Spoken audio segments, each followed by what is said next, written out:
प्रलंबित भूसंपादन मोबदला प्रकरणी नोकरशाहीची चालढकल सुरू आहे। तर आमदार प्रकाश सोळंके यांच्याकडनं नोकरशाहीची कान उघाडणी करण्यात आली। भूसंपादन प्रकरणामध्ये अधिकारी अडवणूक करत असल्याचा आरोपही करण्यात आला।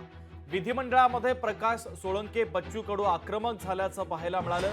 अधिकाऱ्यांच्या अडवणुकीमुळे प्रकल्पग्रस्तांना त्रास होत असल्याचं महत्त्वाचं विधान त्यांनी केलं।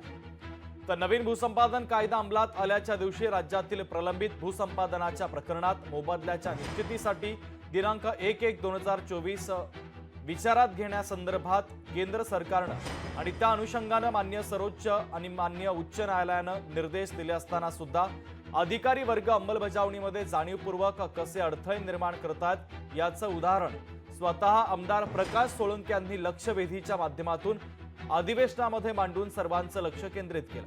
अधिकाऱ्यांच्या हलगर्जीपणामुळे त्या अडवणुकीमुळे सरकारला अधिकचा भुर्दंड बसतो आणि सामान्य शेतकरी भूधारक यांना कसा आर्थिक आणि मानसिक त्रास होतो याचं उदाहरण आणि महत्त्वाचा मुद्दा अधिवेशनामध्ये आमदार प्रकाश सोळंके यांनी मांडला। यावेळेस त्यांनी मान्य सर्वोच्च आणि उच्च न्यायालयाचे अनेक निकालच शासनाला दाखवून दिले। नियम दुरुस्तीसाठी प्रलंबित असलेली औपचारिक कारवाई हे शासन पूर्ण करणार का आणि या विलंबास जबाबदार असलेल्या अधिकाऱ्यामुळे शासनाचं जे करोडो रुपयाचं नुकसान झालेलं आहे, व्याज द्यावं लागतंय, त्याच्यावरती ही जबाबदारी शासन टाकणार का? अध्यक्ष महोदय, शेतकऱ्याचा विषय आला का तुम्ही आर्थिक बोजा आम्हाला सांगताय? नाही, माझं म्हणणं आहे 7 आणि 7वा आयोग आपण आणलाय तेव्हा आपण आर्थिक बोजा पाहिला का? 20 लाख कर्मचारी अधिकाऱ्यासाठी तुम्ही ते पाहत नाही आणि शेतकऱ्याचा प्रश्न आला का तुम्ही म्हणता आर्थिक बोजा पडतंय। म्हणजे त्यांना मराव का अध्यक्ष महोदय? जमीन गेली, घर गेलं, सगळं उद्ध्वस्त झालं आणि अशासाठी आपण भूमिका बजावत असताना हे राज्य सरकार त्याच्यासाठी आहे। आपण एका इकडे हे बाधित आहे, लोक हे पूर्ण निस्तानाभूत झाले। अध्यक्ष महोदय, तुम्हाला माहित आहे एखाद्या धरणात जमीन गेल्यानंतर काही काळात तर 3000 रुपये एकरानं जेवढं कर्ज होतं ना अध्यक्ष महोदय, तेवढं कर्ज सुद्धा त्या भूसंपादनामध्ये भेटलं नाही, अशी किंमत भेटलेली आहे।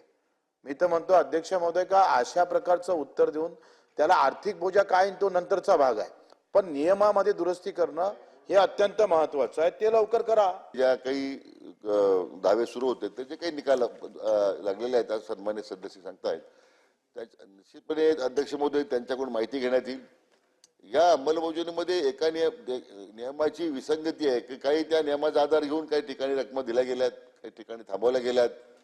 भूसंपादनाची कारवाई लांबत गेल्यामुळे हे मान्य केलं पाहिजे की मोठा व्याजाचा भुर्दंड सरकारला सहन करावा लागतो। लोकशाही मराठी ऐका, पहा, जागरूक रहा।